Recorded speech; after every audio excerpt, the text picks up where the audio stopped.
For almost a quarter of the U.S. population, 9/11 is not a searing memory, but something to be learned about in a museum.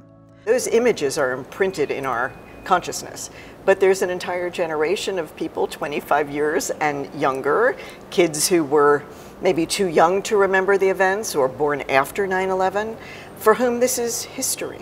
Dana Heides traveled from Santa Rosa, California to visit the 9/11 Memorial and Museum in Lower Manhattan. She was just 11 years old on that fateful day. I remember sitting in class watching it, and it's just always been something that's really stuck out to me, like my first thing in history that I've actually experienced. So this has kind of been something on my bucket list that I've wanted to do, so coming here was really important to me. The museum typically welcomes about 8,000 visitors a day, but the pandemic has reduced that number to roughly 4,000, denting the museum's budget, which relies on ticket sales to cover 90% of its operating expenses. One of the most visited installations here at the museum is this, the last steel column removed from the ruins of the tower. It's covered with photographs, signatures, and mementos from the recovery crews and families of the victims. Anthoula Katsimatides lost her brother John on that day.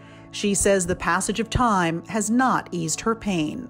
But for someone like me, someone who endured this kind of a loss, 20 years really isn't that long.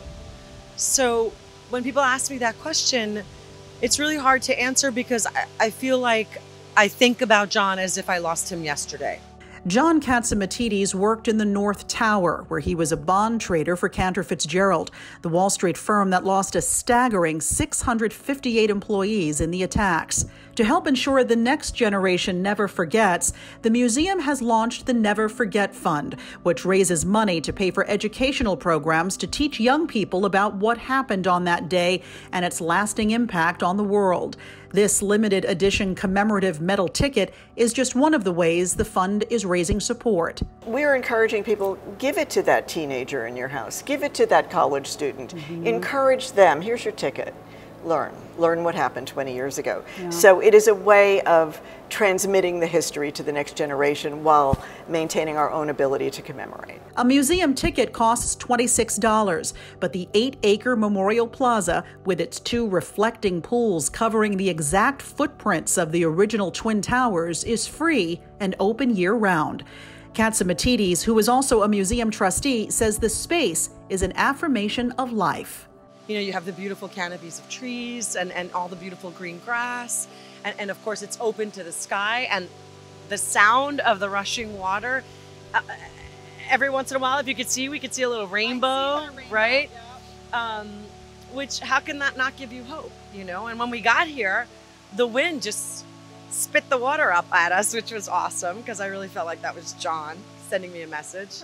A message of hope and light while remembering one of our country's darkest days. Alexis, Christoforous, Yahoo Finance.